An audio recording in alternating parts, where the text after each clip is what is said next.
the show's just so fun, and it's you know, it really evokes your imagination to like run off into really fun places. And I mean, that's something that I loved about it when I first read the script. When I read the pilot, I, you know, loved it immediately, and I thought, you know, any way to possibly be involved in this would be amazing, because it's so unique, and it's a fantasy, like it's a true fantasy, and it's just such a wonderful world that the boys have created. I loved how the boys made Red the wolf. I mean, I thought that was just such a brilliant twist, and they told me about it early on into the first season, and I lost my mind. I just thought it was so genius and made so much sense. Yeah. Like, I think it just, especially in like this world that they've created, that of course that's how it goes, you know. And so in my mind, that's just how the story. I mean, I believe the fairy tales that they've written, and that's how that world is, and that they just know something that we don't. Season 3 ended on such a, you know, new note, I think, with, you know, a new villain coming potentially, and, you know, all these crazy things have been happening, and so I don't really know where they're going to take season 4, but I can pretty much guarantee it'll be something that you've never thought of, that none of us have ever thought of, and is going to be amazing. And Snow White was the first movie I ever saw, and so I've always loved Snow White, and I loved that they made Red Riding Hood and Snow White best friends. So I love all of my scenes with Ginny. We always have a ton of fun together. So it'll be interesting to see what they do. There's a new baby now, and their life together, and so it'll be interesting to see how that works into the story. Actually, when I was doing research for the role in the first season, I read quite a bit about the mythology behind Red Riding Hood, and back in the day, one of the sayings of losing your virginity was called seeing the wolf, was when you lost your virginity. So that's apparently, you know, part of the mythology that led up to that story.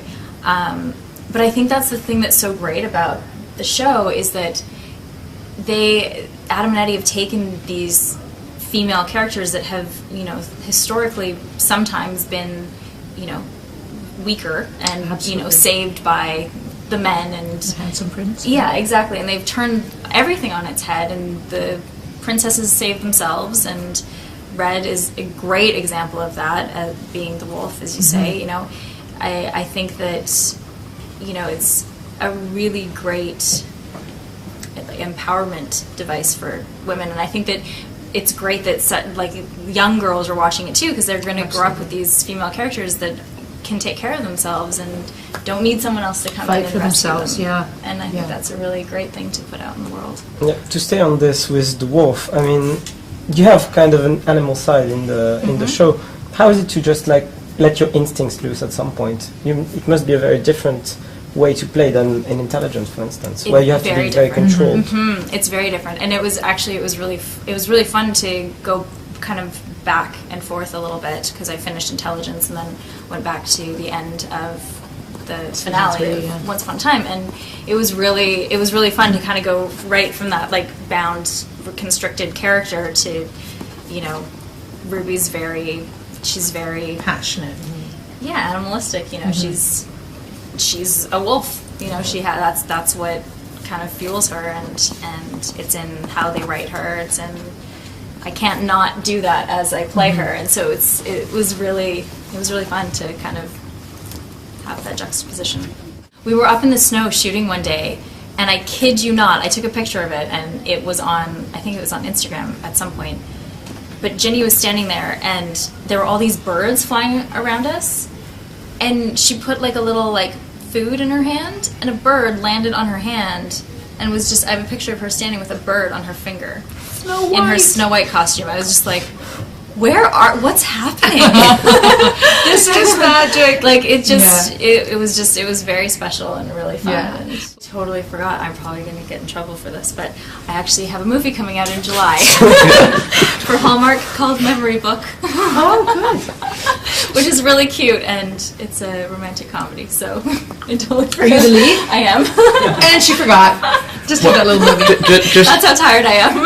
just to keep you well out of trouble, tell us a little bit about that. Give us the hard sell. Go on. Yeah. The memory book is with myself and an actor named Luke McFarland, who was on Brothers and Sisters for many years. And it is a story about a girl named Chloe, who's a photographer and does not believe in love, and through a bit of an experience looking for a memory book, may or may not find out that love really does exist. Don't spoil it for us. May or may not, I said. So, how did you feel when you first saw Ruby's costume? Because it's quite short. I laughed. I laughed very, very hard. But the thing is that it actually completely made sense to me that she would, with how they were telling the story and with how the curse went in Storybrooke, that Ruby's curse, with the story of Red Riding Hood being about a cautionary tale about sex and everything, that the opposite end of that would be a girl who has, this like overt sexuality and is, basically the opposite of this. Is not cautious of predatory men, actually seeks them out, is the predator herself. And so I thought that it made total sense, but I was very cold all the time. Oh, she was so cool. And every time they yell cut, she'd take her shoes, the heels, I'm taking these shoes off and put your Uggs on or something. Yeah. You walked so beautifully and then would cut, oh, my feet. The worst, do you remember those, my thigh-high red, like, Yes. I have these, you can't totally tell because I usually wear them with red pants, but these like plastic thigh-high red boots with platforms that are about this big that like lace up. And they're kind of comfortable actually, but they're just, they pinch as well, and it's just... They went to some shady stores to buy They did. Yeah. It was fun though, it was Granny like would playing just dress roll up her every eyes day. at them. Halloween. I remember after you watched season 1, you went, oh my God, they shot so much of my butt. Look at those I was so cameras. too. I bent over a lot, and they definitely zoomed in on my butt. I didn't know that was happening. We all